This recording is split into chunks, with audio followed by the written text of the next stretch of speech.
Hello Gujarati, કેમ છો તમે બધા? આપણા દિવસની શરૂઆત થાય છે ઠાકોરજીની સેવા પૂજાથી. ઠાકોરજીની સેવા પૂજા કરીને આપણે સૂર્યનારાયણને જળ અર્પણ કર્યું. જળ અર્પણ કર્યા બાદ આ છે આપણો સવારનો નાસ્તો કરીને આપણે નીકળ્યા જોબ માટે નીકળતા હતા ત્યાં મળ્યા આપણે ગૌ માતા, કર્યા દર્શન. ગૌ માતાના દર્શન કરીને નીકળ્યા શેરીમાં જોયું તો બાજુમાં બિલ્ડિંગનું કન્સ્ટ્રક્શનનું કામ ચાલુ હતું. આ આપણો આવી ગયો સ્ટેશન.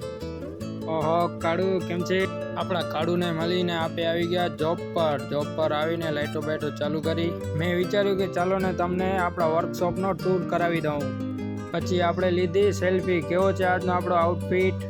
પછી આપણે ચાલુ કરી દુકાનમાં છંટછૂટ, સાફ સફાઈ કરી નાખી ચાલુ. પછી આપણે મેંગોની પેટી ચડાવી છોટા હાથીમાં. કેવો લાગુ છું? પછી મેંગોની પેટી જલ્દી છોટા હાથીમાં ગોઠવી. આજનો આપણો આ બ્લોગ કેવો લાગ્યો તે કમેન્ટમાં જણાવજો. અને લાઈક, શેર એન્ડ સબસ્ક્રાઈબ.